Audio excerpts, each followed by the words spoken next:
Soy Selva Almada, estoy en el ciclo Autores por Autores de la Biblioteca Nacional Mariano Moreno. Bienvenidos a la segunda temporada del ciclo Autores por Autores de la Biblioteca Nacional Mariano Moreno. Hoy estamos con Selva Almada y vamos a hablar de algunas de sus obras. El mono en el remolino, que es su último libro, El desapego es una manera de querernos, El viento que arrasa, Ladrilleros, Chicas muertas. De todos estos libros vamos a hablar con ella. ¿Cómo estás? Hola, ¿qué tal? ¿Cómo están?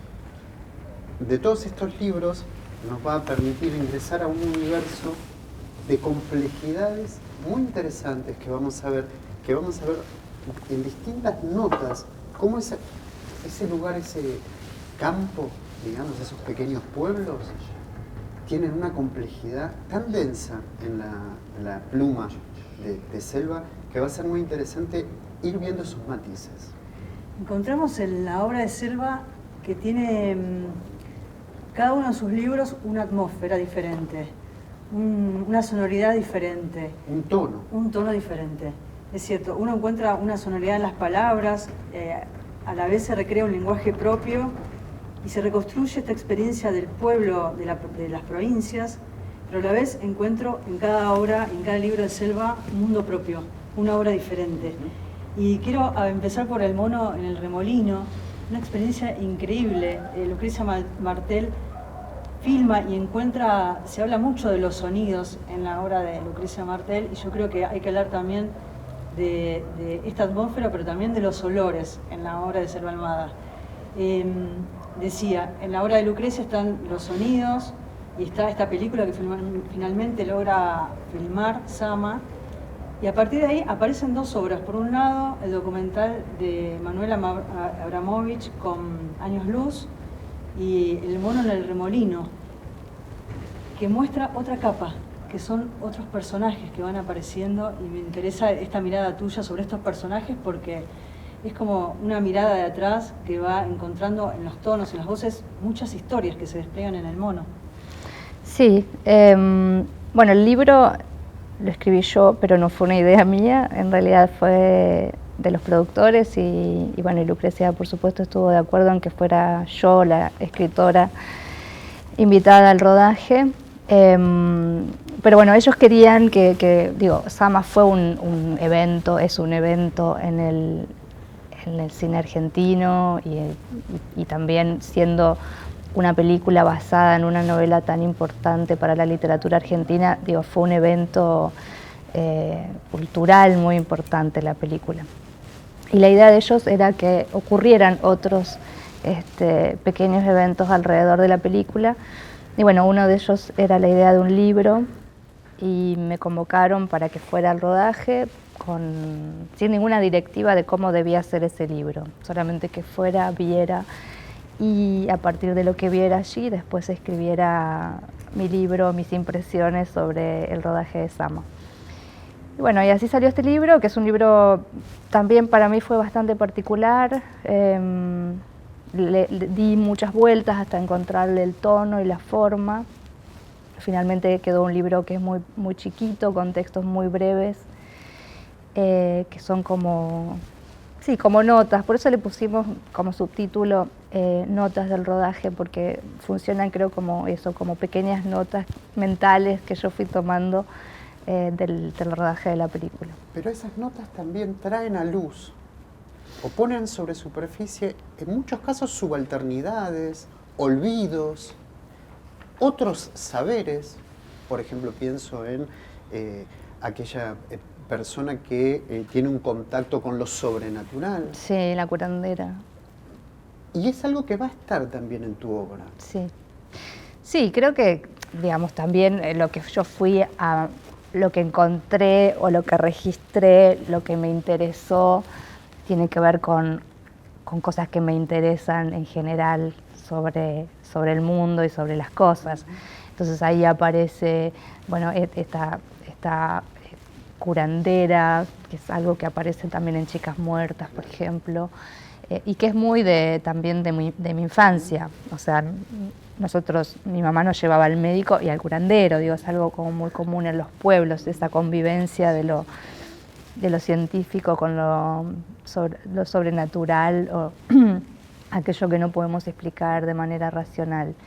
Después también aparece mucho, y a mí me interesaba cuando me invitaron, más allá de que me interesaba porque me gusta mucho la obra de Lucrecia y la admiro mucho, también un plus era saber que iban a trabajar con actores no profesionales y que muchos de esos actores y actrices iban a ser de las etnias que todavía viven en el noreste de nuestro país, los Com, los Pilagá, que son también comunidades muy olvidadas por el Estado, muy resistidas, incluso viven dentro de la ciudad de Formosa, pero con una gran resistencia de parte de los, entre comillas, blancos o criollos, y con mucha discriminación y con mucho desprecio. Y bueno, también yo estaba bastante al tanto de los conflictos que había entre los Com y el Estado, y me interesaba también ir a ver qué pasaba con eso en el rodaje. Ahí está la desidealización, digo, que se ve mucho en la obra,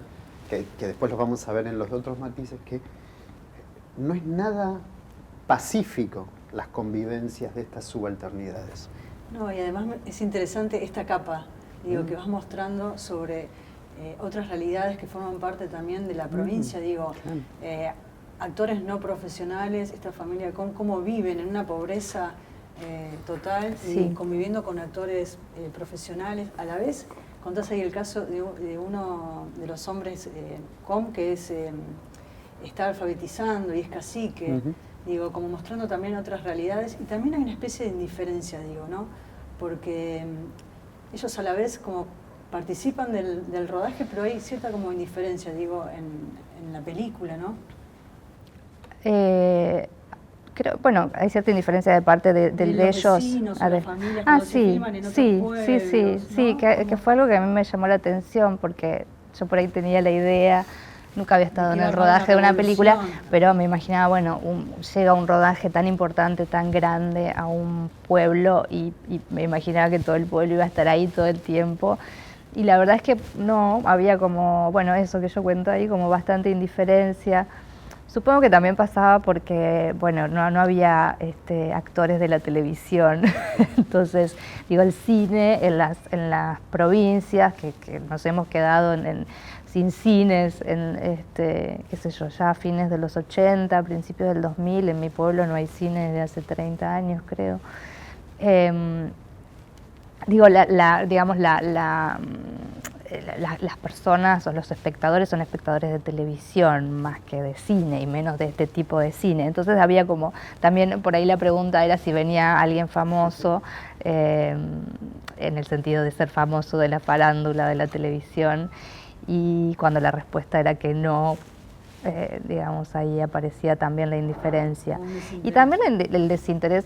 Digo, por ejemplo, en otra parte del rodaje, que era en un pueblito de Corrientes muy, muy pequeño, casi un pueblo fantasma, había, me acuerdo, una familia que miraba, yo lo cuento ahí en el libro, miraba cómo sucedía el rodaje, también con un desinterés, porque, quiero decir, el mundo del cine no es para todo, no está democratizado. O sea, algo que empezó siendo muy democrático, como era ir al cine. Yo vengo de una familia de obreros, y de chica me acuerdo que mis padres iban siempre al cine, nosotros íbamos al cine, y hoy, hace poco fui al cine y me quedé espantada con el precio de la entrada. Digo, dejó de ser algo popular para convertirse en algo bastante exclusivo. Y con más razón en las provincias donde ni siquiera existe la sala de cine. Entonces, bueno, digo, en el fondo no es raro que eso no cause ningún tipo de interés, porque no pertenece a la vida cotidiana de estas personas. No hay una cercanía con el cine. No hay una cercanía. Claro, quiero leer uno de los textos que están plagados de poesía. Dice: meses después del fin del rodaje, una de las primeras mujeres Com en presentarse al casting va a morir, dejando huérfanos a 2 nenes y a un chico adolescente que actuaron en la película. El muchacho, tras la muerte de su madre, irá preso por degollar al vecino. Te encontraste desgrabando muchas de las historias que recogiste durante el rodaje, y esta podría ser bien una de las historias de cualquiera de tus esta historia me la contó después Verónica Souto, que fue la jefa de casting. O sea, ella pasó mucho tiempo antes de de que se rodara la película, buscando a los actores y a las actrices en estas comunidades. Y después, bueno, quedó con, es una persona encantadora y quedó bastante en contacto. Y entonces, bueno, esta era una de las cosas, yo la entrevisté a ella después de la película, después de que había terminado el rodaje. Y me contó esto, por ejemplo, que a mí me impactó mucho. Vos sabés que, déjame agregarle a esto este otro matiz que yo decía, que es, está desidealizado porque la violencia es cotidiana, tanto en comunidades aborígenes, olvidadas si se quiere, que también es una forma de violencia de parte del Estado. Claro. Pero además también, en los distintos libros de ella, la violencia es cotidiana. Está ahí, está latente y pasa al acto permanentemente. Y eso me parece que vos lo acentúas muy bien, sin tener que hacer una declaración. No, está ahí, se lo vive. Y vos lo denunciás de alguna manera. Es que es por ahí, me parece, una fantasía de las grandes ciudades, o de una mirada en algún sentido hasta paternalista. Totalmente. De pensar que en el interior no pasan cosas, que es todo tranquilo, que la gente es buena. Claro. Y en realidad pasan cosas muy tremendas. Es una violencia quizá diferente a la que estamos acostumbrados a vivir en las ciudades, pero es una violencia muy tremenda también. Digo, y esto, los ajustes de cuenta, los muertos por borracheras, peleas en bares, son habituales. Y por supuesto también los femicidios. Hace poco en mi pueblo hubo un femicidio y fue como, no, esto ahora llegó acá. Y yo desde acá no veía los posteos de Facebook y decía, esto no llegó ahora acá. Yo hace 30 años que no vivo ahí y ya había violencia de género. Y yo era chica y me daba cuenta. Voy a hacer una puntualización con respecto a eso, pero cuando entremos a chicas muertas, porque vos lo señalás muy bien, pero no me quiero adelantar. Bueno, te quería hacer una última pregunta del mono en el remolino. Hablábamos de este vínculo entre los actores y los no actores, y está el caso de esta mujer anciana de 80 años, que es la última mujer que habla Pilagá. Sí. No sé si es la última que habla Pilagá, pero bueno, sí es una mujer muy, muy anciana. Y hay una situación ahí que se genera, donde también siente como esa cosa de persecución, de que está ahí, de que llega como... Esa es otra, sí. Esa es otra de los casos. Es una com, sí. Sí. Que sí, claro, también que me llamó la atención, y después no me llamó tampoco tanto la atención, porque claro, por la edad, más allá de que era una mujer muy vieja, digamos, no había vivido estos actos de cacería que había en el siglo XIX, pero seguramente le habían llegado de boca de sus ancestros, y de repente verse rodeada de gente extraña y que no era de la comunidad, se ve que a ella le dio este impulso de huir, de decir, vayámonos porque nos van a atrapar. Acá hay peligro.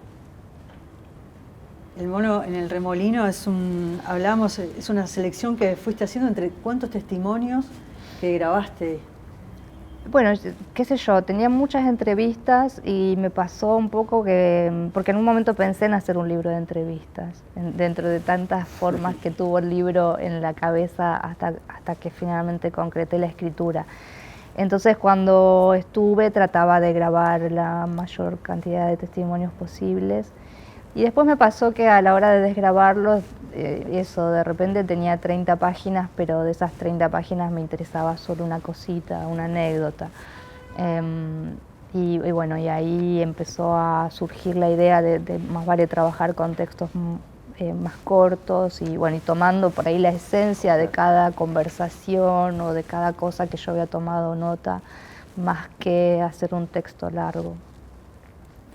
Si les parece, vamos a El desapego es una manera de querernos, una serie de relatos que recopilás y que escribiste en diferentes a lo largo de 10 años. Sí. Y lo recopilaste en este libro. Sí, es una especie de antología Yo había publicado dos libros antes del Viento que arrasa, Niños, que son relatos de infancia, y Una chica de provincia, donde también están niños. Entonces Niños primero sale solo, después sale de nuevo en este libro, y se completa un poco con dos partes más que son relatos de iniciación ahí del personaje entrando en la adolescencia.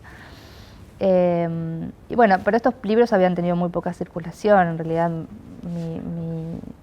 mi nombre y mi obra empieza a circular a partir del Viento que arrasa, que es mi primera novela, en el 2012.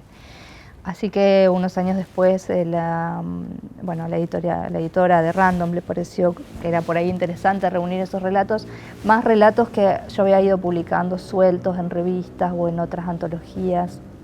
En una época estaba muy de moda la antología en Argentina y había antologías temáticas todo el tiempo. Y yo había participado en muchas de esas, que bueno, también algunas habían circulado más, otras menos, pero los cuentos estaban un poco dispersos. Así que, bueno, agarramos todos los relatos que yo había escrito en ese tiempo, en esos 10 años, y a su vez hicimos otra selección. No es que ¿Hubo trabajo de reescritura?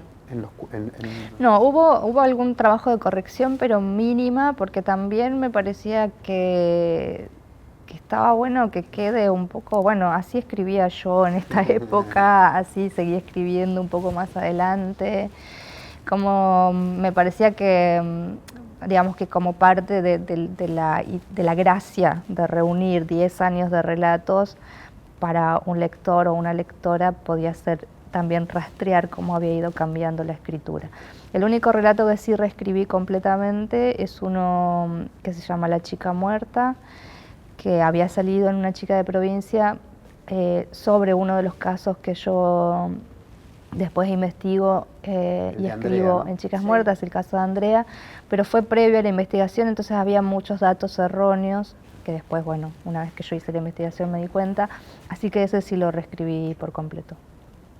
Vamos a Niños, y ahí también hay como una especie de novel de varios de los cuentos. Sí. Temec es un poco la bisagra, ¿no? Porque ahí es el disparador del Viento que arrasa y de Ladrilleros. Sí, bueno, Niños, En familia y Chicas lindas son como las 3 primeras partes del libro y lo que había salido en Una chica de provincia. Y son relatos más vinculados al autobiográfico. Todos tienen alguna raíz autobiográfica, más allá de que después obviamente eso, bueno, ya el recuerdo es una operación de ficción, ¿no? Y bueno, y con más razón después la escritura. Pero bueno, todos tienen algún sustrato autobiográfico. Y era una época en que, bueno, escribía mucho desde ese lugar. Y después aparece Intemec, que es como el primer relato después de mucho tiempo. Yo tengo toda una serie de relatos que nunca publiqué, que es lo primero que yo escribí en el taller de la ISECA, que fueron varios años. Y escribíamos mucho en esa época, yo escribía mucho en esa época. Que sí son relatos fantásticos, bueno, más vinculados a ese universo de la ficción. Después vinieron estos que tenían más que ver con lo autobiográfico y después fue como, bueno, ya basta de escribir sobre mi vida y volvamos a la ficción. Y ahí aparece Intemec, que es un relato largo y que yo digo siempre que es como una especie eso, como de pasaje, de puente entre los cuentos y la novela. Intemec, y El viento que arrasa porque aparece después de Intemec como una idea de otro relato largo que tuviese que ver. En Intemec hay un viaje en la ruta y bueno, medio que todo el relato transcurre en la ruta y se me había ocurrido hacer un libro de cuentos que tuviese ese eje y el siguiente iba a ser El viento que arrasa, que después devino en una novela. Nunca... Vamos a comenzar, hablabas de la infancia y lo autobiográfico, y en Niños es una pincelada, digo, y un paisaje a la infancia. Ahí hay 2 niños, Niño Valor y ella, ¿no? Ella que no tiene nombre, nacieron en el mismo hospital con 10 días de diferencia, y ahí la situación y la secuencia de un velatorio que mucho de tu obra me hace acordar a la obra de Tizón, algunos personajes. Digo, está este pastor y en Extraño y pálido fulgor también en la obra de Tizón. Ah, mira, no ese pastor falso que llega a un pueblo. Pero digo, hay como situaciones, la situación del velatorio y estos chicos que están aburridos en el patio de la casa, ¿no? Haciendo lo que hacían siempre, que para eso eran niños. Y dice, la muerte era esto, los velatorios fatigan más que los cumpleaños, y la muerte era esto. La muerte de un hombre parecía no cambiar nada, sin embargo la muerte de un perro lo cambiaba todo. ¿Qué iba a pasar con él ahora que se había quedado sin dueño? Y aparece por ahí la foto pintada donde estaba él y la abuela el día de su casamiento. Digo, como todas imágenes que hasta incluso son cinematográficas de un paisaje, de un pueblo, de una casa donde está transcurriendo un velatorio que también aparece en varios de tus cuentos y novelas, ¿no? La situación del velatorio en un pueblo. Te decía que me hacías acordar a la obra de Tizón, porque Tizón decía, ¿no? En los pueblos la abuelita está muriendo y los chicos van a despedir a la abuelita y tienen tiempo para ir a despedir a la abuelita, ¿no? Cosa que no pasa en Buenos Aires. Él lo representaba como diciendo, bueno, en Buenos Aires el velatorio es más como una caja de zapatos. Claro. Bueno, igual esto, la verdad es que cambió muchísimo en los pueblos. Esto que yo escribo todavía tiene que ver con los años 80. Hoy día, bueno, ya hace por lo menos 2 décadas seguro que nadie vela a su muerto en su casa. Pero bueno, sí tiene que ver con, bueno, todo un folclore que había en los pueblos con respecto a la muerte. Y que para mí, que lo viví así cuando de chica, me parece hoy a la distancia como una manera también más saludable de acercarnos a la muerte de otro, ¿no? Como me parece que lo veo tengo sobrinos o amigos que tienen hijos chicos, y ahora hay todo como un cuidado acerca de la muerte, que no vea, que no se entere, que no sepa, que como le digo. Y en esa época era como mucho más natural, veíamos ahí al muerto, lo tocábamos, había como una curiosidad que se dejaba satisfacer de parte de los adultos, una naturalidad. Teníamos animales y se nos morían, qué sé yo, ahora es como, no, pero si tiene una mascota y después se le muere, ¿cómo le explico? Bueno, la muerte como parte de la vida. Pero y en ese encuentro, porque ese es el encuentro con la muerte, a través del rito, que permite claro, simbolizar, de los rituales, por supuesto. Ahí está el velorio era un rito, esto de claro, sacar los cuadros, por ejemplo, ambientar la casa para que funcionara de sala, claro. Y estar ahí, y pasar toda la noche al lado del muerto, bueno, ese tipo de cosas que, bueno, tenían que ver, supongo, con el tiempo del duelo y de poder asimilar la noticia. Y que esa parte, la forma, como se dice, la única forma de vivir la muerte es a través de la muerte del otro. Claro. Y los ritos lo que permiten también es ese pasaje. Totalmente. Entonces, como vos decís ahora, hay que cuestionar cómo hacemos ese encuentro. Pero bueno. Incluso, las fantasías de los chicos, porque si recreábamos para él, muertes gloriosas, claro. Y es porque el padre del niño Valor murió, y entonces ellos en algún punto fantasean o imaginan muertes posibles para su padre. Dice, era bombero y moría abrazado por las llamas, era fumigador y su avioneta estallaba en un campo, cada vez una muerte trágica, porque qué tragedia más grande hay para un niño que no saber quién es tu padre, ¿no? La creación del juego, ahí me parece que está bien representado. Cómo el juego permite también crear otros sentidos. Sí, las fantasías, ¿no? O sea, Niño Valor es mi primo y esto, era así, él no sabía quién era su padre, no sabe quién es su padre.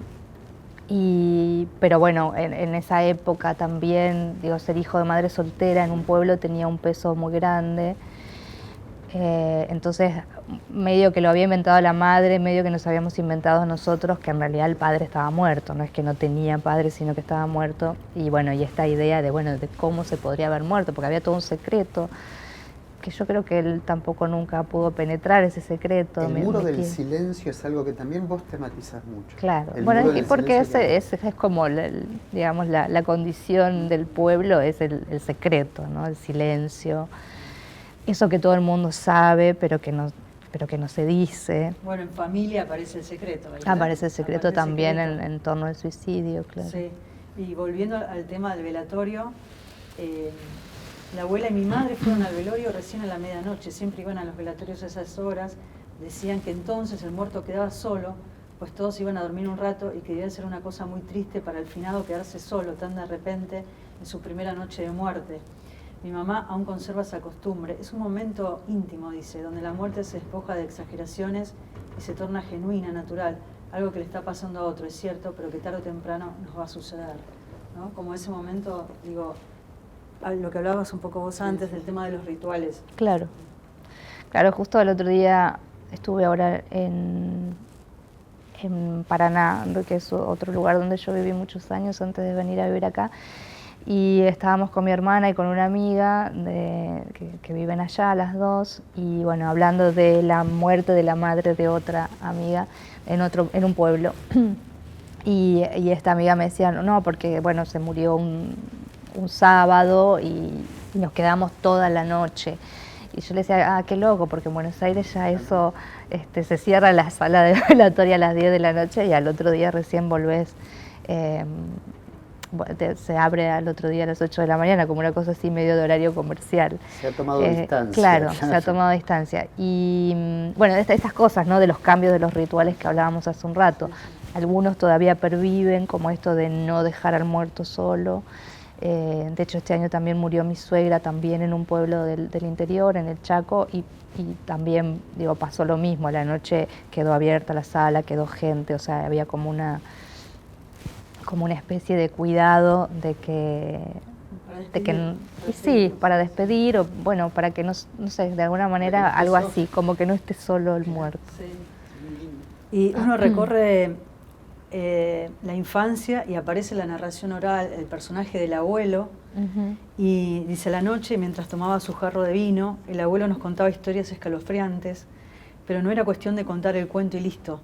Antes creaba el clima, preparaba su auditorio para que no quedase la menor duda de lo que íbamos a escuchar, que era la más pura verdad, ¿no? Y hablaba ahí de la luz mala. Sí. Es interesante también este encuentro, este vínculo. El vínculo en la familia aparece permanentemente en tu obra, el vínculo entre madres e hijos, padres e hijos, y acá en este vínculo con los abuelos y la narración oral. Sí, sí, mi abuelo era contado así, tenía como ese don de contar de contar historias de ese tipo. Mi abuelo de parte de mi padre, mi abuelo de parte de mi madre no lo conocí, y él sí era muy lector, y yo un poco en la infancia heredé sus libros de Julio Verne, del otro abuelo, ¿no? Pero este era como más de la oralidad. Y justo el otro día volví a ver, estuve en un festival de cine en Paraná, por eso estuve ahí, y pasamos un documental sobre la ISECA que hizo Rusy Millán Pastori hace un par de años. Y bueno, me volví a ver la película, y hay una parte donde acompañamos a la ISECA a su pueblo, a Camilo Aldao, y él contó cuentos de terror en la escuelita en la que él había hecho la primaria para los chicos. Bueno, todo eso está filmado y es muy movilizante. Lai se llama el documental. Sí. Es muy movilizante porque los ves, o sea, Rusy filmó sobre todo a los chicos, a Lai casi no se lo ve, se ven partes de sus manos contando, pero filma las caras de los chicos y están todos como así, creyendo absolutamente que todo lo que está contando, porque además es como lo que está contando el gato negro en primera persona, a ellos no les quedaba ninguna duda de que era verdad y que ese tipo había matado a alguien. Bueno, eso es genial. Tiene que ver con el relato oral, ¿no? Con el relato oral y la infancia. Y la infancia. La infancia, y si los niños teníamos un mundo propio, hecho con la materia de las siestas y los juegos. Digo, acá hay toda una recreación de la vida en provincia, en un pueblo, pero también de la resaca melancólica de los cumpleaños, las fiestas familiares, los recreos. Los niños con los niños, la mesa de los niños, la vajilla de los niños. El mundo de los adultos nos interesaba poco y nada, ¿no? Sí. Como, esta manera de desplegar la infancia con los juegos, con este mundo luminoso y lúdico de los niños, sí, en el pueblo. Sí, y que yo tengo así como una especie de, no sé si llamarla hipótesis o qué, bastante sombría, que me encantó también. Ahora voy a volver a hablar del festival donde estuve, porque hay, o sea, yo tengo como una hipótesis un poco sórdida de que la infancia es un lugar muy, muy tremendo y de mucha soledad, donde no podemos contar donde se supone que con los únicos que puedes contar es con los adultos y es con la gente con la que menos puedes contar. Cuando sos chico estás solo y solamente podés contar con otro chico o con los animales, con las mascotas. Esa es como una hipótesis que yo tengo. Y creo que eso aparece mucho en mis relatos. Y ahora vi una película que me gustó muchísimo, que se llama Vendrán lluvias suaves, de un relato de los chicos. De Iván Fun. Sí. Claro, que son estos chicos, o sea, en un pueblo también, él filma, es entrerriano, él filma en Entre Ríos siempre. En una mañana todos los adultos se duermen, o sea, no se despierta ningún adulto y los chicos quedan solos vagando por el pueblo. Es una situación sobrenatural en ese pueblo sí, perdido. Es preciosa la película y me encantó porque era como mi hipótesis, pero más luminosa. O sea, la mía es mucho más sombría, la de Iván en esa película es mucho más luminosa. Pero bueno, tiene que ver con eso, con que los niños solo cuentan entre ellos. Pero esa hipótesis que vos decís, podemos pensarla también en estas licencias y de las siestas que habilitan para fugarse a los chicos, claro, por un lado, sí, sí. Pero también cuando empieza a caer las certezas que tiene un niño, que es cuando el peligro puede estar en tu casa. También, claro. Que vos lo marcas muy bien eso. Claro. Ese desamparo que hay. Cuando mi casa, que tendría que ser lo más seguro, de golpe se vuelve lo similar. El espacio de contención.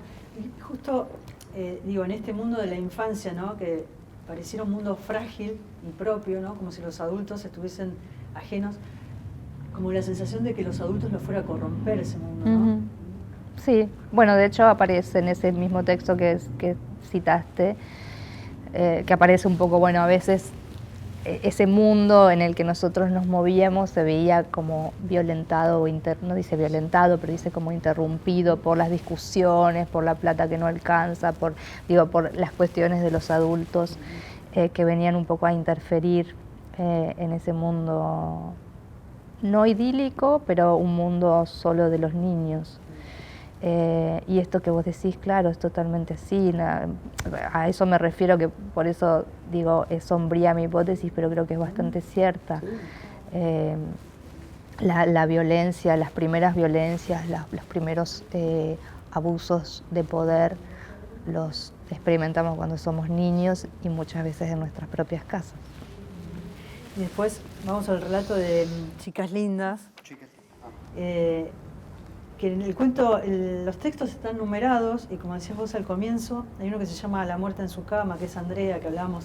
Andrea es uno de los casos que contás en Chicas Muertas. Me hiciste, perdón, porque tiene que ver con esto que dice ella, que los chicos están con los chicos.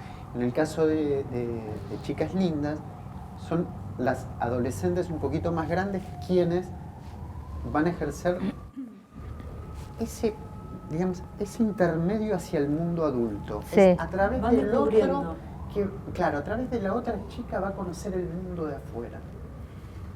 Bueno, y ahí está el caso, este relato que se llama La muerte en su cama, que es lo que hablábamos de Andrea. Pero me interesa este mundo adolescente, ¿no? Del descubrir estas amigas que querían ser grandes, querían ser dos señoritas como sus primas. Y me causa gracia porque hay palabras que me hacen acordar a mi propia adolescencia, ¿no? Dice, hacerse la toca, mascarillas caseras que preparaban siguiendo las recetas de la revista Para Ti. Dice, ¿cómo sería ir a un baile, tener novio, los juegos de la infancia, ¿no? Este mundo donde están en el campo, ¿no? Y hablan de los tractores, los arados, las trilladoras. Éramos 3 amigas, Mara, Dalia y yo. Y dice, hay una época, ese periodo de tiempo entre los 11 y los 13 años en que la amistad entre chicas es algo especial y tiene poco y nada de fraterno, se parece bastante más al amor. Diría que nosotras nos queríamos como novias, ¿no?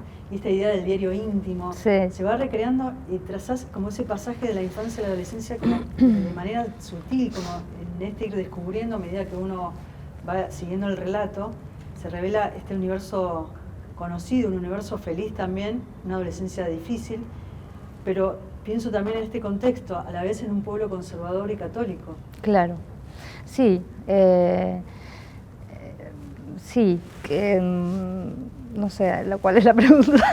No, digo que a la vez este crecimiento y estas pinceladas que vas narrando, que uno va descubriendo la adolescencia, pero a la vez sujetas sí, a la sujetas vida en un pueblo que es tan conservador sí, y tan y a un montón de digo. convenciones y a un montón de de deberes ser. Y a lo que no te acostumbraste nunca. Y a lo que, claro, y a lo que para mí era muy difícil.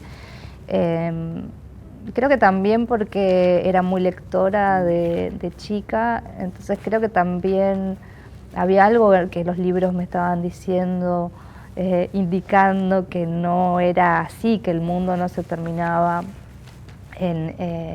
por ser una mujer en la maternidad, en el matrimonio, sino que bueno, que había más horizonte. Así que sí, para mí fue muy difícil la adolescencia en el pueblo y creo que ya en la escuela teníamos un diario, un periódico escolar que lo hicimos entre los 9 años y los 12, o sea, entre cuarto grado o quinto grado y séptimo, con estas amigas. Y ahí, haciendo ese periódico, yo pensé que quería ser periodista. Y como yo siempre digo que esa idea, ese deseo muy fuerte de ser periodista fue lo único que me mantuvo más o menos cuerda hasta los 17, porque había un deseo, o sea, yo tenía un deseo, sabía que todo eso que se me proponía en el pueblo como mujer y que a mí no me interesaba, no importaba porque yo me iba a poder escapar, porque me iba a ir a estudiar a otro lado y porque iba a hacer otra cosa. Entonces creo que ese deseo tan fuerte, que era el deseo de irme básicamente, pero bueno, con la excusa de ser periodista además, me mantuvo bastante que de alguna ilesa. manera es un poco el discurso de Andrea Dane, que es la que sabe que se va a ir, sí, que tiene un deseo muy fuerte por irse. Pero a lo que también quería puntualizar esto, también en tu obra, de alguna manera hace reflexionar sobre la sexualidad que hay y los encuentros que se dan, esto de somos amigas casi novias, lo masculino en Ladrillero, bueno, ni hablar, que donde el amor y la figura del hombre y de la mujer no es tan seguro, que es un escándalo supuestamente en un pueblo. Sí, sí, obviamente ser homosexual o ser lesbiana en un pueblo, o ni hablar ser trans, travesti, o sea, mucho menos, mucho peor, mucho más difícil, quiero decir.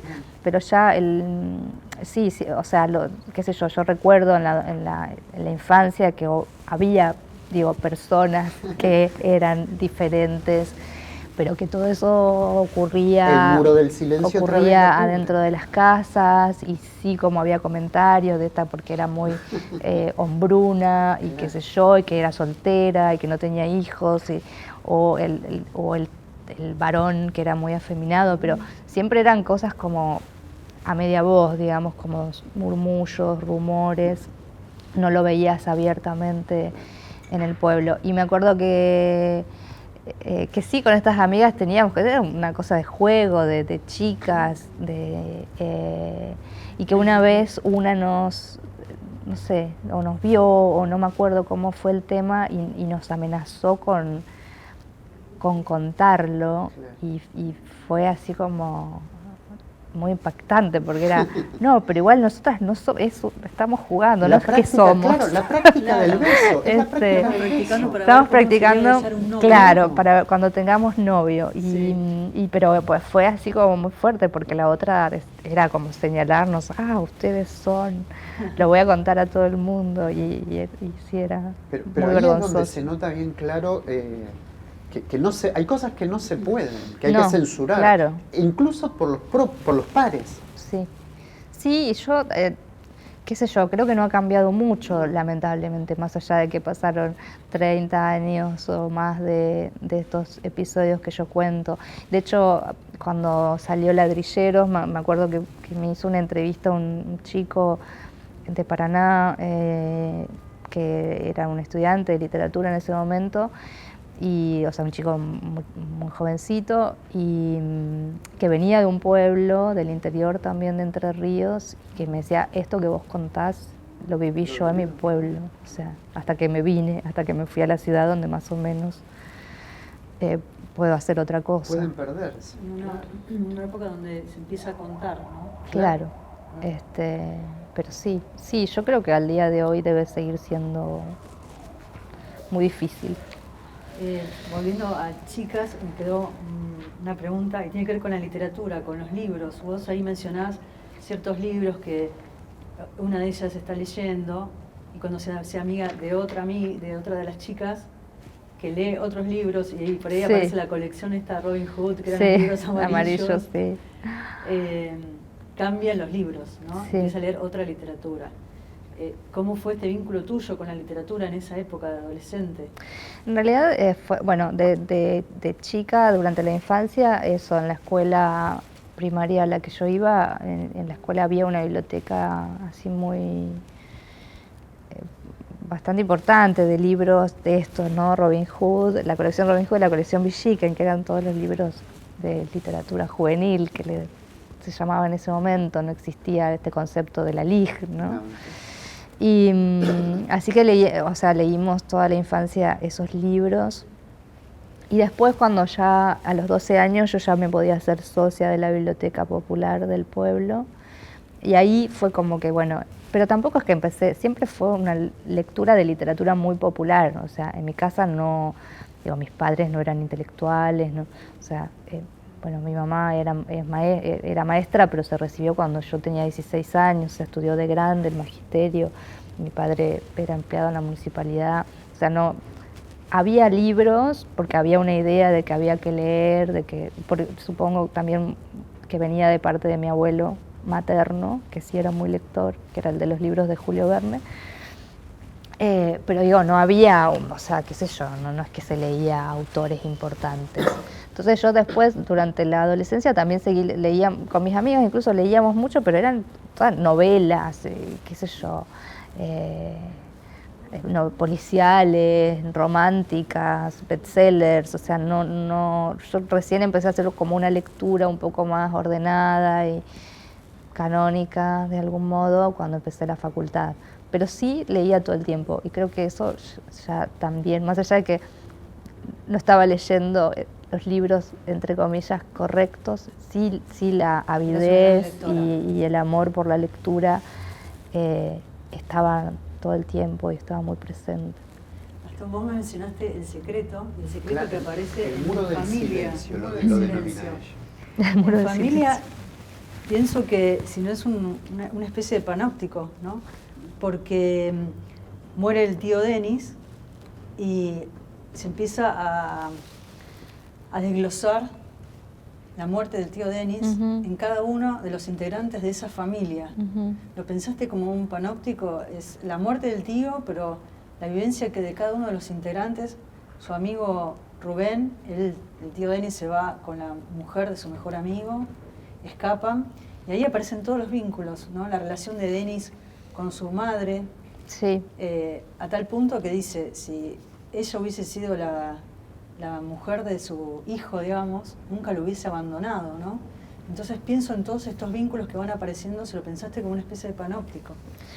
No sé si lo pensé como un panóptico, sí, o sea, esa historia es de las historias autobiográficas, o sea que sí ocurrió, sí ocurrió el suicidio, y en realidad todo lo que cuento ahí creo que pasó. Hay un solo relato que es ficcional en esa serie, que es el último, el de los hijos de la mujer que abandona a su marido para irse con mi tío.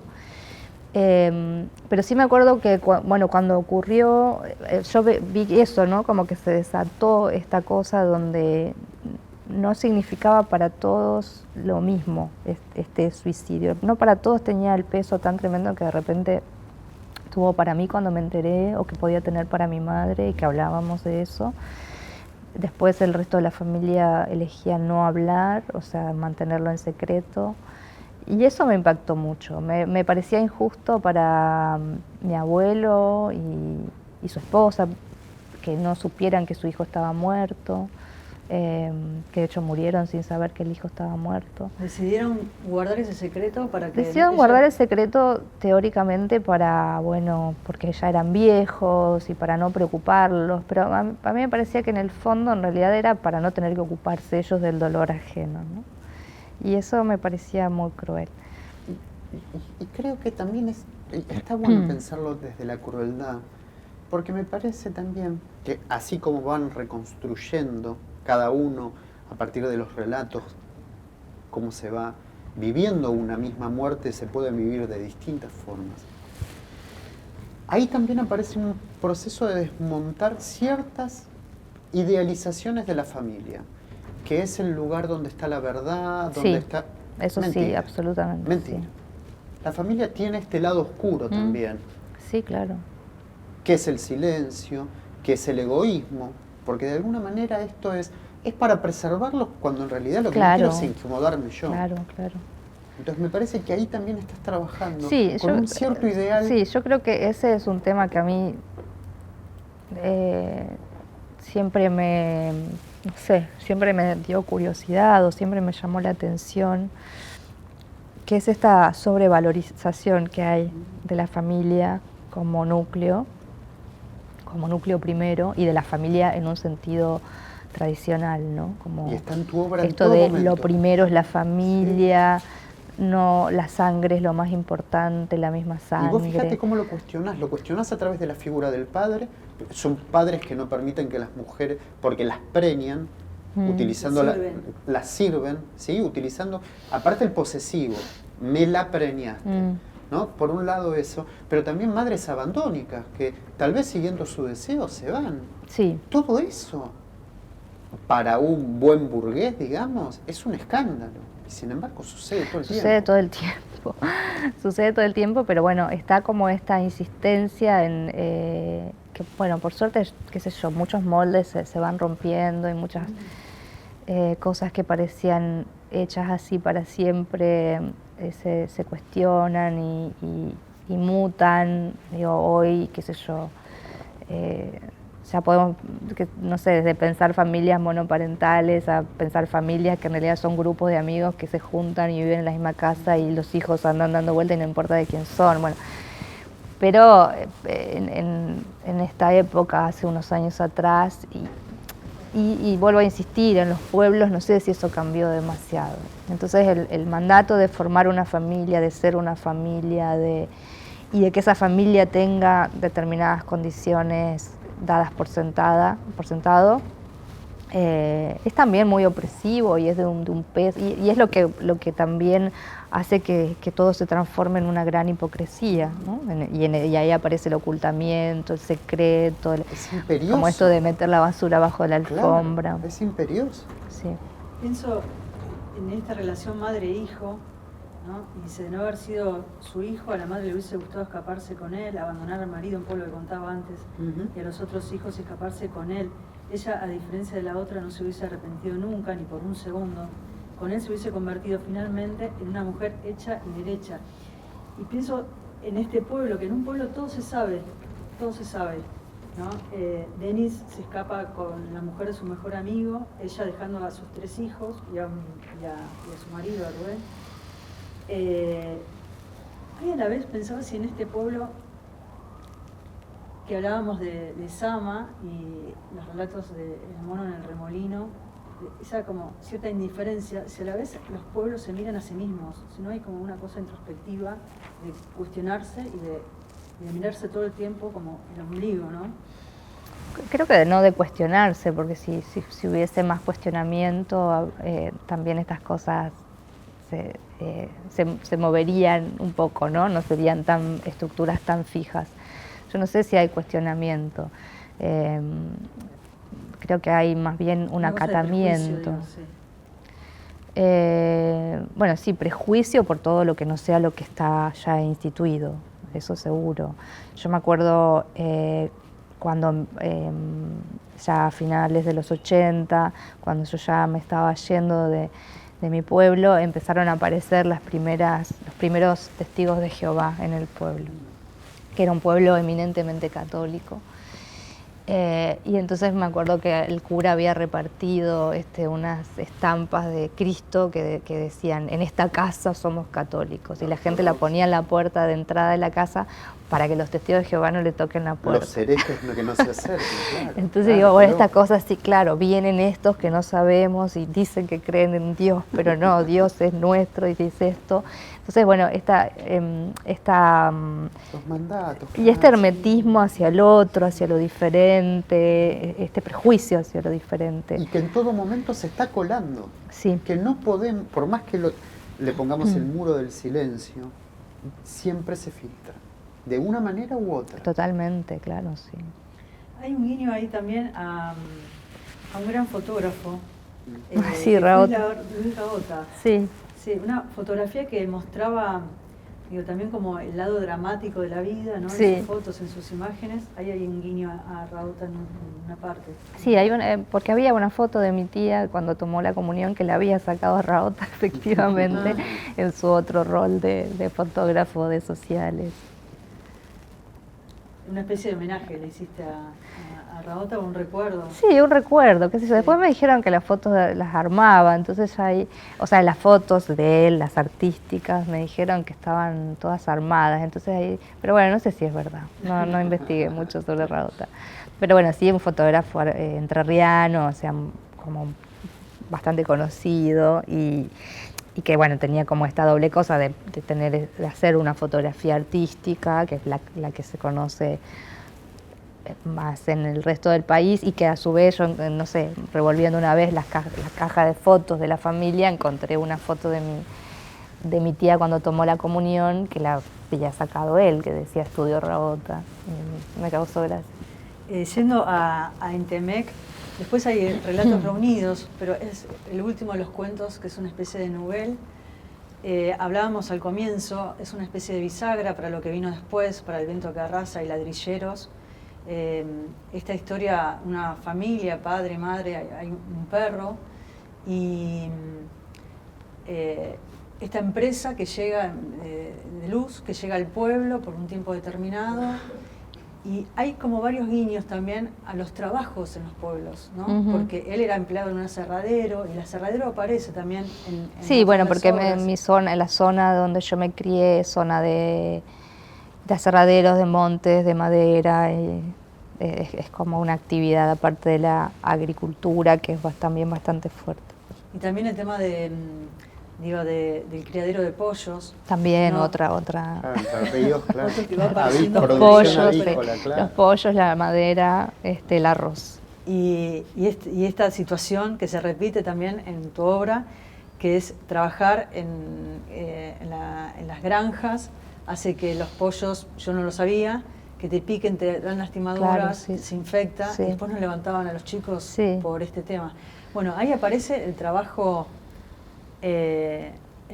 rural, y él que deja, este padre de familia, que deja su trabajo en el aserradero por trabajar en esta empresa, y el trabajo migrante, digo, ¿no? De muchos que van trabajando en diferentes zonas del norte, o se van al sur para trabajar en el petróleo, o se van a este tipo de empresas que van como Sí. cambiando de lugar, trabajo golondrina.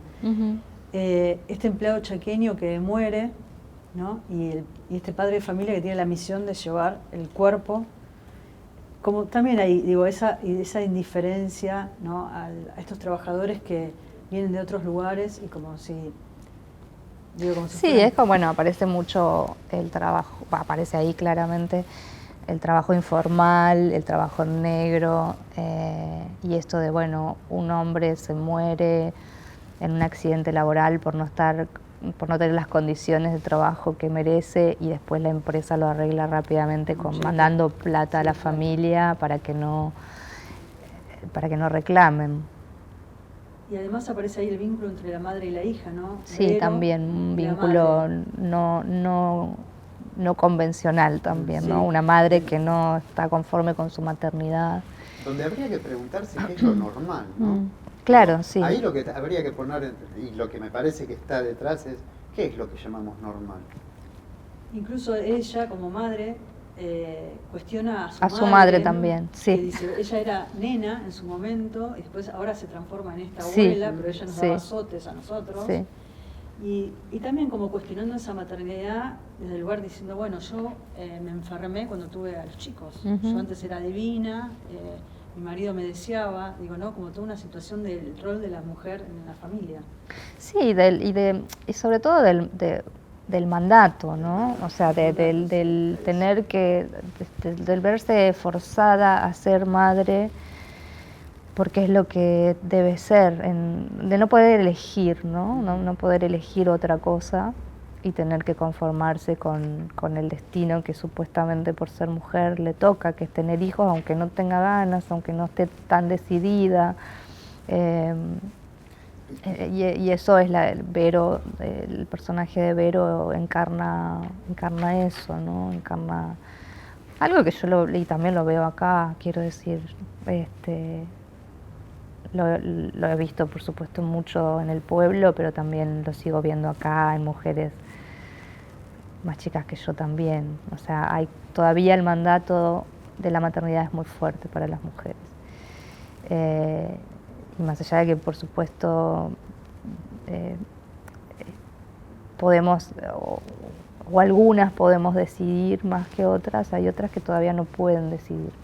Y desde ese lugar, yo agregaría también que es un poco dar testimonio de la vulnerabilidad de la mujer que recorre tu obra, en toda tu obra.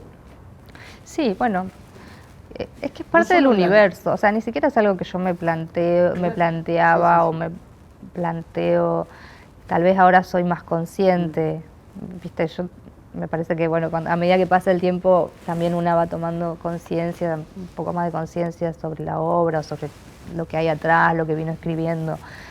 No creo que yo quisiera, mucho menos en los relatos del desapego, que es como son lo primero que yo empecé a escribir, después de haber escrito mucho a modo de ejercicio. En los primeros años de Taller con la ISECA, lo primero que yo encaré como, bueno, quiero escribir esto y quiero que esto sea un libro, fue esto. No creo que en ese momento yo tuviese la voluntad de hablar de eso. No, pero está. Pero sí que está presente porque es parte de ese universo que yo cuento. Entonces, la misoginia es parte de ese universo, los mandatos sobre la mujer son parte de ese universo, que los niños viviéramos de esa manera era parte de ese universo. Y el mandato sobre los hombres también, que los vuelve víctimas. Y el mandato sobre los hombres también, claro. ¿Querés ir a qué? Vamos a Ladrillero, podemos Chica Muerta. No, a Chica Muerta. Dijo el mandato sobre los hombres. Me parece, ya que estamos hablando de la vulnerabilidad de la mujer, me parece que estos 3 feminicidios, y acá ya entramos, ahí abordás otro género. La no ficción. Sí. Sí. Bueno. Es un trabajo periodístico que hiciste. Es un trabajo. Como una búsqueda de un caso real que pasó, estábamos sí, de Andrea, sí, que te despertó, te impulsó a la sí, investigación. Estaba ese caso de Andrea que bueno, que había pasado cuando yo tenía 13 años en un pueblo vecino. Ese era el caso que yo conocía y que bueno, había sido, la verdad es que fue tan fuerte, tan violento y tan conmovedor o conmocionante para la zona, digamos, que viste, son esas historias que no te olvidas más. Te cito, perdóname. Mi casa, la de cualquier adolescente, no era el lugar más seguro del mundo. Adentro de tu casa podían matarte. El horror podía vivir bajo el mismo techo que vos. Me parece que ahí puntualiza esto que venimos hablando, que es, se cae una certeza. Claro, porque Andrea muere en su propia cama. Claro. Entonces eso es lo terrible, ¿no? Claro. Esa es, digo, la conmoción más fuerte que uno Claro, puede es que sentir. yo creo, eso por supuesto lo pensé con el tiempo, no en ese momento, pero sí creo que lo choqueante del caso, porque no era seguramente la primera vez que nos enterábamos de que una mujer era asesinada. Pero lo choqueante era primero que era casi de nuestra edad, o sea, tenía unos pocos años más que yo, y eso había ocurrido adentro de su casa. O sea, entonces todo esto que te venían repitiendo desde que eras chica, sobre todo si eras mujer, lo de bueno, no subas a los autos con extraños, no hables con no pases por ahí, el lugar de una chica está dentro de su casa. bueno, el asesinato de Andrea venía a decir, es todo mentira, o sea, yo estaba en mi casa, estaba en mi cama y me mataron. No había ido al Y baile nadie, con su novio no, porque y además, decidió quedarse estudiando. y nada, y nunca, además de, bueno, es un caso que nunca se resolvió, pero además tampoco nunca se encontró que alguien pudiera haber entrado desde afuera a la casa. A mí me gusta también algo que vos señalás y que me pareció muy fuerte. Decís, 3 adolescentes de provincias asesinadas cuando en nuestro país desconocíamos el término feminicidio. Sí. ¿Por qué destaco esto? Me parece que el encontrar el término también nos permite ordenar nuestra realidad de otra forma. Claro, totalmente. Cuando determinamos qué es un feminicidio, podemos, de aquello que naturalizábamos, la violencia, empezar a entender que no es nada natural. Claro. Y me parece muy preciso esto, que es encontrarse con esto que vos decías, ahora llegó acá. No, esto ya estaba. Claro, sí, totalmente. Sí, a mí me parece que desde que se empezó a hacer de uso corriente el término femicidio, es que todavía no llegamos, creo, a la madurez del pensamiento sobre el tema, a una madurez, pero bueno, por lo menos la gente común, que quizá estos temas ni siquiera le interesan, sí saben que hay una palabra específica para señalar ese tipo de crímenes. Y eso, bueno, ya me parece un gran paso hacia la reflexión. Pienso en las situaciones que vas narrando, en hacer dedo, como algo natural, ¿no? Y que a la vez ahí aparece el peligro. Digo, ir haciendo dedos, de un tramo hasta el otro, ir a la facultad, volver. Sí, eran cosas normales, muy normales en esa época.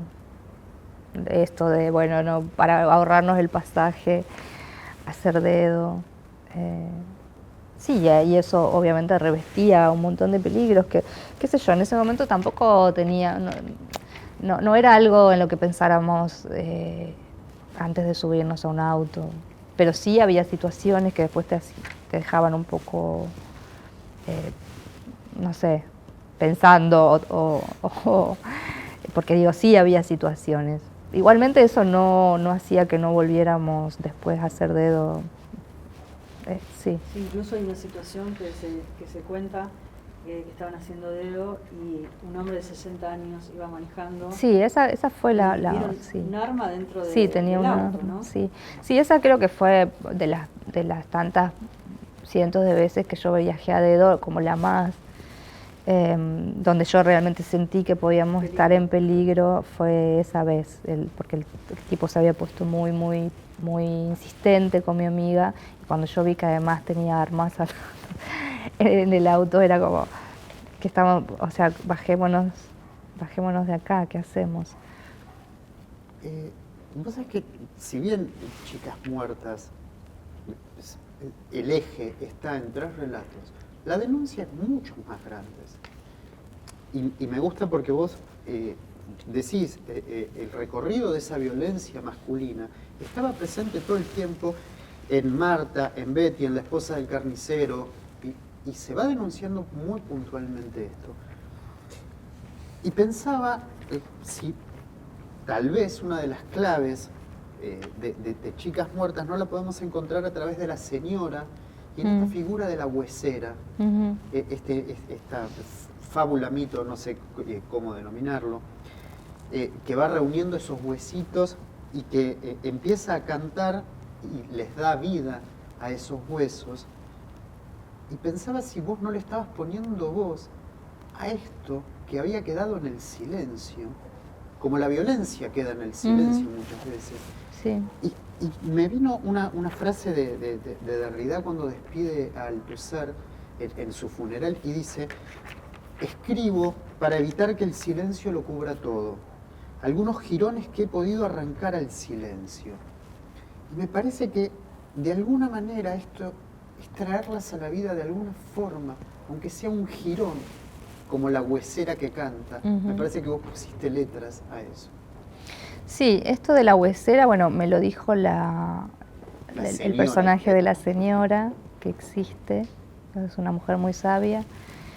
Yo no conocía la historia, bueno, ella me la contó. Y también la puse porque me parecía que también me ayudaba a organizar un poco la idea del libro, ¿no? Esto de, bueno, ¿por qué? O sea, yo tenía como una idea muy vaga de por qué quería escribir sobre estos 3 casos en particular. Y esta idea de, bueno, de reunir los huesos y darle voz a las que no tuvieron voz, en este caso ellas 3, como la figura de la huesera vino como a completar un poco esa idea o a bajarla un poco a tierra, y me sirvió mucho para después desplegar el libro. Sí, a mí me parecía, sobre todo por el caso de Andrea, que bueno, era el que yo conocía y el que estaba más al tanto, que a medida que pasaban los años también la gente se iba olvidando de que había sucedido. Y eso sí, eso me parecía tremendo. O sea, me parecía tremendo que sobre haber sido asesinada nunca se resolvió el caso, nunca nadie fue preso, y encima la memoria, digamos, del lugar donde naciste y creciste y te mataron no te tenía en cuenta. Y después me di cuenta que en los otros casos que aparecieron después, que son el de Sarita y el de María Luisa, pasaba lo mismo, digo, menos en el de María Luisa, porque el hermano se había convertido en una activista de estos temas, entonces la traía todo el tiempo. Pero sí, como, bueno, un olvido sobre la falta de justicia, además el olvido, me parecía tremendo. Sí, sí. ¿Tienes alguna pregunta más sobre chicas muertas? Tengo una cosita más que yo quería decir. Así después vamos a ladrillero. Dale, con respecto a esto y que tiene que ver con esas violencias masculinas y volviendo otra vez a lo que decíamos, contrariamente a lo que muchos creen, que ahora llegó acá, los feminicidios llegaron aquí, no, estaba siempre ahí, y lo quería puntualizar porque es esa violencia que siempre está en sordina, pero viviendo en nuestros... Adelante nuestro, su madre y el tenedor, que también aparece en otros de los relatos, que la marca, porque de alguna manera entonces la mujer también tiene que defenderse de alguien que es muy cercano, pero también está Marta, que era la vecina golpeada por el marido, que se descargaba con sus hijos, Betty, la señora de la despensa, que se cuelga, y que decían que esto es tremendo, ¿no? También esto de, él sabía pegarle, porque podía ocultarlo, ¿no? O la esposa del carnicero, o aquella que le incautan el sueldo. Todas esas formas de violencia que están ahí y que de alguna manera hasta en Ladrilleros va a aparecer, y ahí te doy el pie para Ladrilleros, que es, se naturaliza a tal punto que, bueno, siempre a una mujer le pega un marido, que lo va a decir, creo que es Celina. Sí, uno de los personajes. Claro, que ahí aparece la cuestión de género en Ladrilleros. Primero aparecen los apellidos. Están los Tamay, los Miranda, y después aparecen los nombres. Oscar Tamay, que parecía un pistolero salido de la revista D'Artagnan. Estela, que es la mujer de Miranda, que había salido reina de la comparsa del carnaval. Digo, todos estos personajes, estas 2 familias enfrentadas, estos 2 hijos batidos a duelo, ¿no? Y también ahí aparecen como muchos relatos de la infancia. Sí, claro, ¿viste que sí, como un abanico que va apareciendo en toda la obra de Selva Armada. Este circo que llega al pueblo y los personajes que van apareciendo, esta vieja inquina entre Tamay y Miranda, ¿no? Pienso si no es una reafirmación de sí mismo. ¿Qué iba a hacer ahora que se había quedado solo cuando muere Miranda? ¿Cómo se da este duelo entre familias, entre estos 2 hombres, donde aparece también el machismo, digo, esto de ir a los bares, la cuestión de género? Es también la radiografía, digo, de lo que pasa en la provincia, esto que decíamos que poco se ve en Buenos Aires, o poco se sabe en Buenos Aires, o poco se cuenta en Buenos Aires. Sí, bueno, la novela en realidad, la idea de la novela sale de una anécdota que me habían contado donde efectivamente había ocurrido este duelo entre dos familias de ladrilleros que se odiaban y que eran vecinos, y donde habían muerto o sido terminado malheridos varios miembros de cada familia. Y a mí cuando escuché por primera vez la anécdota, me había resultado muy atractivo que eso ocurriera en un parque de diversiones. No sé, como que la primera imagen que se me vino a la cabeza es la primera imagen del libro, la escena con la que abre el libro, que son ellos dos, cada uno tirado por su lado agonizando, y todavía la vuelta al mundo que todavía sigue girando y la música que sigue todavía sonando. Y empecé a escribir por eso, o sea, porque me resultó como súper atractiva esa imagen. Y después empecé a pensar, bueno, pero ¿por qué llegaron ahí? O sea, porque tampoco tenía datos de cómo había sido la historia real más allá de esa anécdota del duelo. Entonces, bueno, ahí empezó como a operar la ficción y ver, bueno, por qué. Y lo primero que se me ocurrió, obviamente, fue que era por un lío de polleras, y después dije, bueno, pero esto, la verdad que es un lugar tan común. Y ahí empecé a pensar, bueno, puede ser por una historia de amor, pero bueno, una no tan convencional. Y ahí aparece como ya el conflicto de la historia, o el conflicto que se plantea en la historia, y un poco más allá. O sea, me gustaba también la idea de hablar sobre los vínculos entre los varones en un sentido más amplio, ¿no? Ahí está el vínculo de padre e hijo, el vínculo entre los hermanos varones, entre los amigos varones. Claro, a eso quería ir, a lo vincular, que tan fuerte está... sí. Si El viento que arrasa es una novela que oprime, que te lleva al clima, a la temperatura, al lugar, esta cosa de opresión, de todo lo que va sucediendo, que se descomprime en un punto con esta tormenta que se desata en El viento que arrasa. Ladrilleros es todo lo contrario, es una novela explosiva, sí. ¿no? Que continuamente está hablando y está narrando muchas situaciones. Es como la situación inversa del viento que arrasa. Y fíjate que la geografía es la misma. Y la geografía es la misma. La geografía es la misma. Interesante. Sí. Tiene un latido propio, ¿no? Cada novela, y un ritmo propio también. Sí, yo o sea, creo que tenía también un poco que ver con qué con qué se cuenta en cada novela. Me parece que el tono del viento que arrasa también tiene que ver con la trama. O sea, tiene que ver con esa trama chiquita de muy pocos personajes, y de personajes cuyas vidas están muy vinculadas a lo espiritual, aún en el caso del gringo Brouwer, que no cree en Dios, pero sí cree en la naturaleza. Son dos creencias enfrentadas, claro. Sí, son dos creencias enfrentadas, pero dos creencias. Total, o sea, son absoluto. dos personajes absolutamente creyentes, cada uno en lo propio.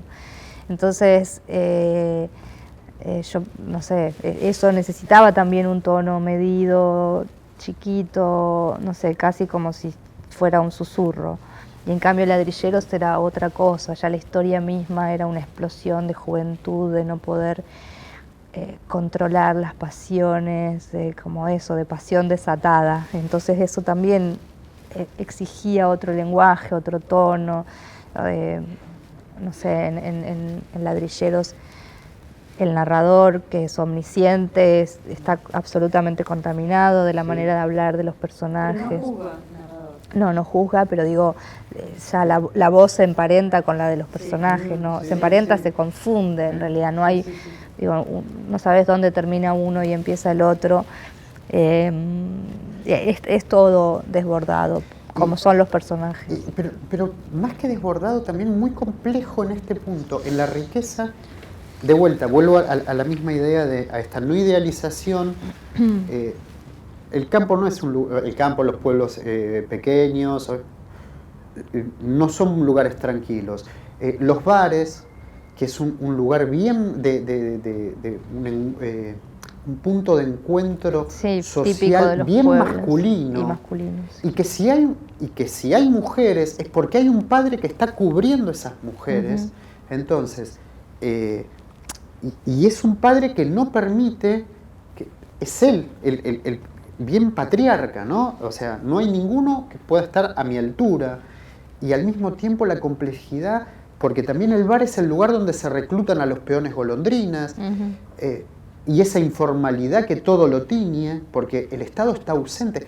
En esa geografía es como que están abandonados también de alguna forma.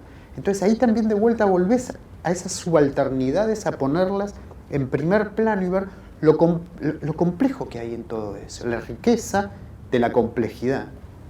Sí, sí, de cómo se van construyendo esos vínculos y esos también como relaciones de poder, ¿no? O sea, esto del patrón que viene a buscar al peón para llevarlo a trabajar con él, o incluso como también uno de los personajes, que es Tamay, en su momento también se planta frente a los patrones.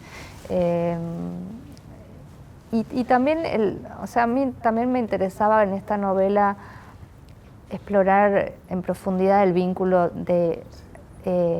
entre los varones, pero, o sea, me da la impresión de que en este universo el ser varonil supone ser ríspido, ser distante, y bueno, y quería también que apareciera la amistad, o sea, que apareciera el amor por los amigos, el amor por el padre, el amor por el hermano.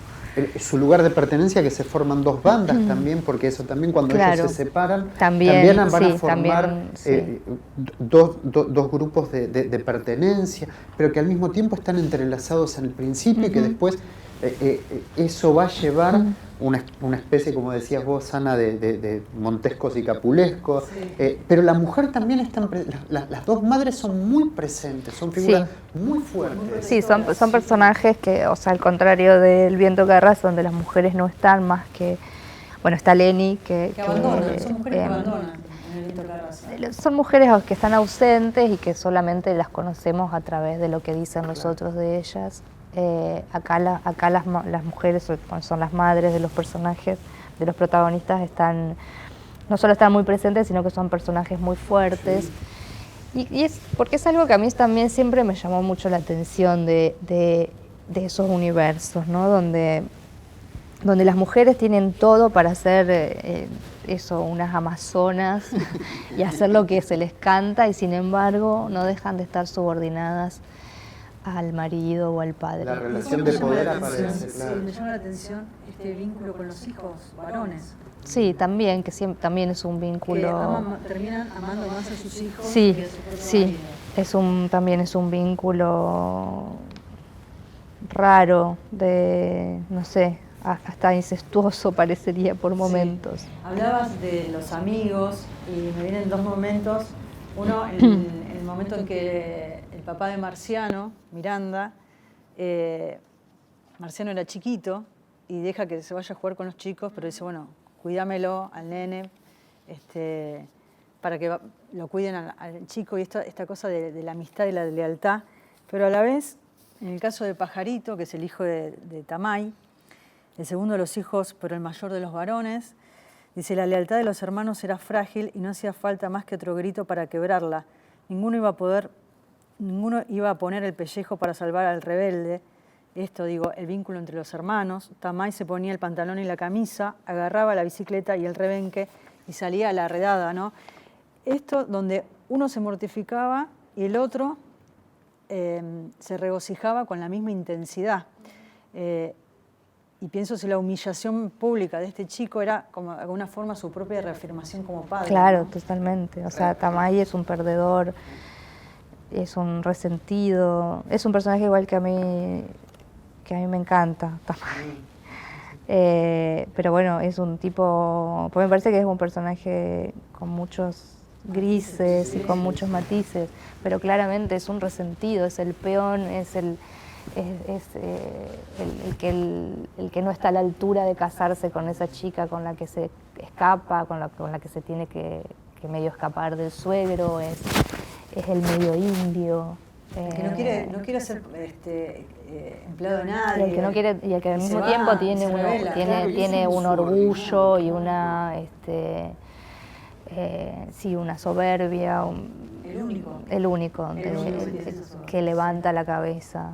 Digamos. Y al mismo tiempo, ahí volvemos al mundo masculino, esa casa donde aparecen dos más o menos con un carácter fuerte, claro, Claro, lo bueno, el hijo, expulsa. por eso el hijo se parece mucho a él y por Claro. eso está esa... No pueden convivir bajo No, ese claro, techo. claro. Claro, porque Dos incluso machos alfa Uf, claro. en el mismo espacio. ahí aparecen los celos y la competencia. Claro, totalmente. Y la pregunta también sobre la masculinidad viene a un macho alfa que se enamora o que siente deseo por otro hombre. Ujú. Entonces ahí... Por Ángel, el hermano Claro. de Marciano, de su mejor Claro, amigo. ahí es, bueno, ahí es donde todo ese universo que aparentemente estaba tan dado y tan hecho y tan construido empieza a temblequear o a desarmarse, o sea, cuando él se enamora del otro chico. Y en contraposición a este vínculo entre Pajarito y Oscar Tamay, su padre, está el vínculo de Marciano. Que es muy, sí, Claro. que Con su es padre, un con vínculo él. mucho más estrecho y mucho más fluido. Pero que Sí. tiene un mandato, que asume un mandato, que es la venganza. Sí, claro. Que es la venganza, y me gusta también este vínculo cuando Marciano dice que le gustaba escucharlo, grabarse todas las historias que contaba para después lucirse frente a sus compinches. Se había obligado a no llorar frente al cajón de su padre, a su padre se lo habían matado y él, el mayor de los hijos, tendría que vengarlo. Pide venganza, ¿no? Y Ahí está el mandato. ahí está el mandato. Ni siquiera Otra puede mandato. llorar adelante el... Claro, claro. Tan Y fuerte. además, bueno, muerto el padre, él, que todavía es un chico, asume inmediatamente no solo digamos, este mandato de la venganza, sino también el de ser El hombre el de que la acompaña, el hombre de la casa, el que acompaña a la madre, el que cuida a los hermanos más chicos. Tremendo. Y ahí aparece algo que me llamó la atención y que empecé a una especie de búsqueda A ver. en toda tu obra, que está relacionado con los olores. Ah, Cuando yo hablaba de Lucrecia Martel, los sonidos, que está tan presente en su obra, en tu obra yo noté como en esta especie también de imágenes cinematográficas, los olores están presentes. el viento que arrasa el perro, que va oliendo todos Claro. los olores. Sí. El pucho colgado de la comisura de la boca, el olor a la colonia para después de afeitar, ese era el olor de los varones. Esto en Ladrilleros, el olor varonil llena la mañana apenas estrenada. Celina Tamay, cuando entra al dormitorio, que estaba a oscuras, siente el aire cargado con el olor de los cuerpos dormidos, ¿no? Como son olores como muy referenciales. Estela acaricia el lado vacío de la cama donde dormía Miranda, cuando él ya estaba muerto, y se tenía su olor, lo que empezaría a ser esa noche el recuerdo de su olor. Celina era la hija más chica del dueño de la fonda y ella se veía poniéndose amarilla en el aire viciado de la fonda. Y después la noche con olor a espirales que aparece en toda la obra. También aparecen Sí. niños en el Sí, es que desapego, su manera de querernos. es muy del interior. Del interior. Y en Chicas Lindas también, el calor y el encierro revivan los olores nada santos del loizango, del colchón pelado, la ropa colgada de un gancho en la pared, el par de zapatos que solo usaba la noche del baile. Y en El Mono aparece cuando, creo que es el primer texto, El olor el a barro barro, que se pudre, sí. ¿no? Que tiene olor a bicho, es un organismo vivo que respira. Y después, lo que decía Gastón, en El viento que arrasa, en el capítulo 16, el protagonista es el perro. Este perro bayo que anticipa la tormenta y hace toda una descripción de olores que es impresionante, porque en los animales, al ser diferente que en los hombres, olfatea olores. El olor a la humedad del suelo, de las plumas que quedan en los nidos, de la madera de un árbol. Ese olor, que era todos los olores, era el olor de la tormenta que se aproximaba. Bueno, muy bien el rastrillaje. Bueno, o sea, si lo sentís como tan presente, el tema de los olores, y si lo ves como algo tan presencial, digo, como te hacía esta comparación con la obra de Lucrecia, porque es una de las cosas que siempre destacan. Bueno, sí, evidentemente sí. Lo del perro, sí, claro, fue como mucho más construido y pensado a propósito. Pero sí es verdad que aparece siempre el olor. Pero el olor y también el sonido, ¿no? Porque yo trabajo mucho con el sonido de las palabras y juego mucho con eso en la escritura. Pero sí, evidentemente el olor también aparece mucho. Y con las palabras, ya que mencionaste las palabras, por acá tengo una lista de de palabras. Ahora esperen que llegue. Palabras que pensaba, digo, hay una especie como de híbrido, o hay un lenguaje transformado. Tal vez esa sería la pregunta, si hay un lenguaje transformado. Porque hay palabras como, por ejemplo, campo traviesa, el redil, que es el torito que sale del redil, haciendo silbar la punta del chicote. Después hubo una palabra que le pregunté a varios a ver si sabían, que es la palabra mencho. Yo no soy mencho de nadie, le dice Pajarito a su padre. Y Tamay después le dice a Celina, yo no soy mencho del gobierno. Que no sé cómo sería esa traducción, Sí, ¿de dónde viene el mencho, origen de esa y palabra? es como peón. Yo creo que debe venir, se usa mucho o se usaba, por lo menos cuando yo era chica, mucho en la zona de ahí de Entre Ríos, donde yo me crié, que es cerca del Uruguay. Pero yo creo que debe venir, y esto lo imaginé, lo estoy diciendo, que es lo que me parece, que es como una deformación de mensú, que el mensú de Quiroga, de los mensú, o sea, de estos peones, pero así como en la informalidad total. Y bueno, yo pienso que mensú, o sea, mencho, debe ser una deformación del mensú. Digamos, a los efectos es lo mismo, o sea, el mencho es un mensú, o sea, esa sería la figura, o sea, es el peón, pero el peón así muy de segunda, ¿no? Y después aparece, bueno, changuita, como chamigo, casi en estado de servidumbre. Nunca había participado de la ojeriza que tenían Miranda y Tamay. Estaba oscureciendo, pero el calor no aflojaba ni un tranco de pollo.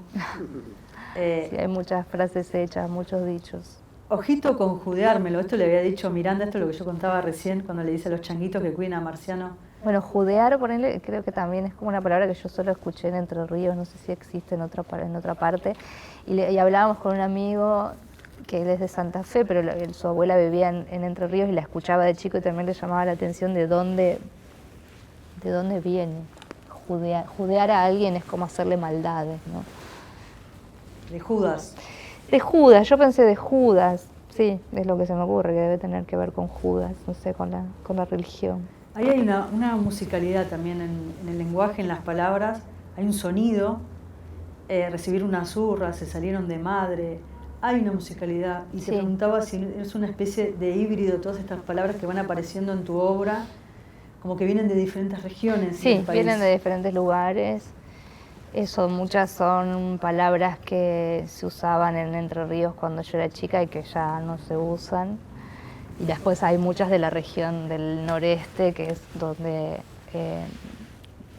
transcurre ese paisaje y demás, es el noreste, no es Entre Ríos, es el Chaco.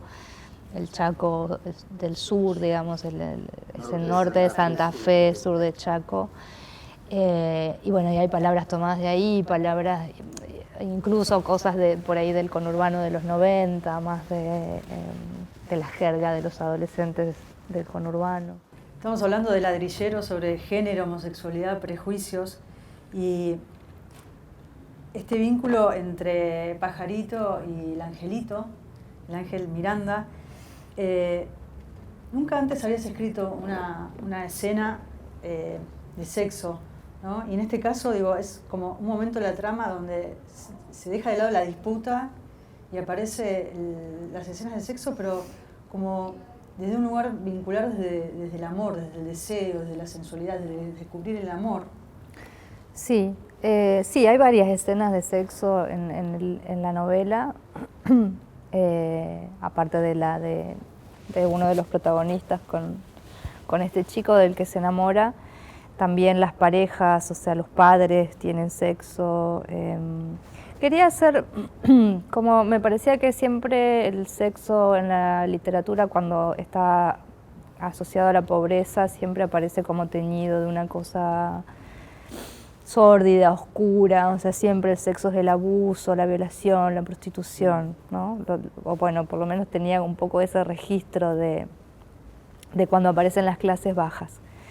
Y entonces me interesaba en estos, poder construir escenas de sexo entre personas pobres, pero que fueran gozosas y que fueran donde estuviese presente el placer, el amor. A veces el amor, a veces no, pero sí el gozo, ¿no? Que no fuese esta cuestión así siempre oscura, con la que suele aparecer. Incluso Pajarito cuando se está desangrando dice, ¿no? Como que lo último que quiere tener es esa imagen de él con Ángel en moto, sí. Cuando le sostiene de la cintura. Señalo esta última parte, esta última pregunta por mi parte, que tiene que ver si de esta zona alejada de Dios, olvidada de estas subalternidades, aparecerá un pastor predicando esa palabra de Dios, creyendo por un lado en su Dios, y se va a enfrentar con el gringo Brouwer en El viento que arrasa, con otro creyente, pero en este caso en la naturaleza, los dos, como decíamos, ¿no? Dos creencias muy fuertes que colisionarán, que se llegará a la disputa. Y en el juego... Es una disputa física. Termina en disputa física. Y en el medio, Tapioca, Tapioca que es, por un lado, abandonado por su madre, abandonado, dejado a cuidado de su padre, que también podríamos hacer un interrogante ahí, pero Tapioca, que es el buen salvaje, me parece, sí. Es el hombre puro, el que todavía no ha sido contaminado. Un hombre. Claro, ¿no? Y me parece que en esta historia pequeña, por decirlo, en un lugar, en una ruta perdida, en un taller mecánico, de vuelta a la complejidad de las creencias, de los vínculos. De los vínculos, la dificultad de establecer un vínculo entre el padre y la madre. Y esto es algo que lo vemos en todos tus libros, estas dificultades de hablar de normalidad. Claro, sí. Sí, Tapioca, bueno, la idea era que el pastor encontrara ahí, en ese páramo, un motivo, una motivación, y es este chico todavía no contaminado. Además todavía está ahí como entrando, está en ese pasaje de la infancia a la adolescencia. Es como el espíritu puro, el personaje puro de la novela.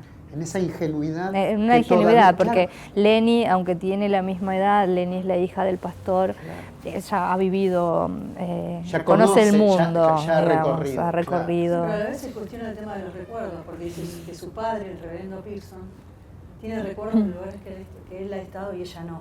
Y el muro del silencio de vuelta, ¿dónde? En este caso, ¿por qué dejó a mi madre atrás? Claro. Otra vez sí, ahí. Sí. Ese silencio en la familia, en lo vincular, que es tan fuerte y que es tan opresivo para ella, en el sentido de que quiere reconstruir una parte que no puede, ni siquiera tiene hasta la imagen, va perdiendo hasta el rostro de su madre. El rostro de su madre, sí. Sí, por eso cuando decías vos, bueno, dos mujeres que abandonan, en realidad yo te pongo un poco en duda eso, porque en el caso de la mujer del pastor, de la madre de Leni, ella es dejada. No sabemos por qué, pero ella es abandonada como un perro en ese pueblo inhóspito. Y en el caso de la otra es algo, la verdad, bastante común en los pueblos, y también lo veo mucho acá con el tema de las migrantes paraguayas o peruanas que vienen a trabajar a Buenos Aires, donde el chico, el hijo, es dejado al cuidado de otra persona. Y pasaba también, por ejemplo, en el caso mi tía, que en su momento se vino a trabajar a Buenos Aires, y mi primo quedó al cuidado de mi abuela.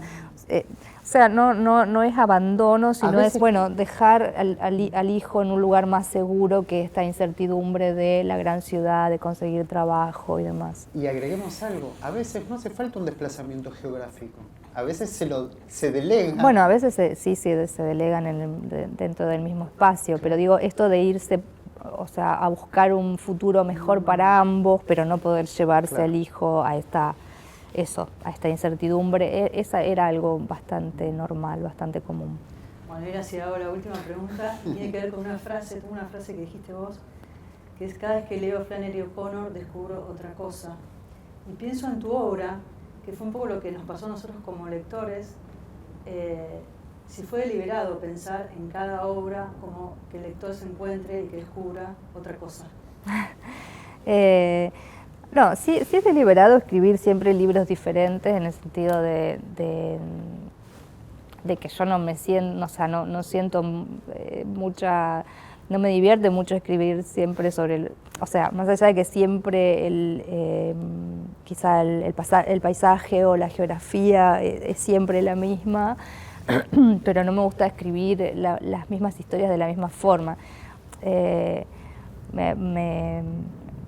Me aburre repetirme, entonces bueno, eso es lo que he buscado para cada, en el caso de los relatos más largos, que son las novelas o Chicas Muertas, bueno, que un libro sea diferente al otro, aunque sea desde o desde la trama, o desde cómo se cuenta, digamos, del lenguaje que se utiliza, o de la forma que tiene el libro, en el caso de Chicas Muertas, que es una no ficción, o El mono en el remolino, que es una ficción, pero también que no podía ser una no ficción. Qué sé yo, en Chicas Muertas está narrado en primera persona, la cronista es la narradora, y en este dije, no voy a hacer otra vez la narradora contando lo que ve en un rodaje. Entonces los relatos son en tercera persona, hay un cronista pero en tercera persona, más alejado de lo que cuenta, del objeto que se cuenta. Pero es básicamente porque a mí me aburriría mucho escribir siempre de la misma manera, y aparte, no sé, me parecería hasta un poco tramposo. No sé, me parece que está bueno, o por lo menos a mí me estimula que haya riesgo en cada proyecto de escritura que encaro, y bueno, y eso también puede resultar en que no le gusta a los lectores. O sea, me pasó claramente con El viento que arrasa, donde se abrió un enorme espectro de lectores. Esa novela tiene un espectro que es muy grande, y han pasado ya muchos años y sin embargo el libro sigue circulando un montón. Pero bueno, sobre todo me pasó en el primer año, yo saqué el viento que arrasa, hubo como, bueno, mucho run run alrededor del libro y muchos lectores nuevos que no habían leído nada anterior mío. Y Ladrilleros apareció el año siguiente, y sé que hubo un repliegue bastante ofendido, incluso por parte de algunos lectores, porque bueno, claro, eran novelas muy diferentes y sobre todo con lenguajes muy diferentes. Pero me parece eso que está, que lo atractivo es el riesgo, decir, bueno, y qué sé yo, y también que haya, yo no sé, algunas veces he dicho esto porque lo pienso así, como yo banco también las obras que fracasan, o sea, o los libros que fracasan. Me gusta que haya autores que tengan libros que son un fracaso. Hay que atreverse al fracaso. Porque quiero decir, bueno, eso es parte de la obra también, y también puede haber libros que no salieron tan bien, o que no gustaron tanto. Incluso me pasa con Flannery O'Connor, que me encanta, y no todos sus cuentos me encantan, y de hecho me encantan más sus cuentos que sus dos novelas. Bueno, pero es parte de lo que supone ser una escritora, y estar pensando siempre en cómo vas a escribir para adelante. Me quedo con estos olores y también con esta imagen de la tele que sacan fuera de la casa y están en los patios. Sí. Eso es muy Eso también es muy del pueblo. Gracias. Paso por Autores por Autores. Gracias, un placer enorme. Gracias a ustedes.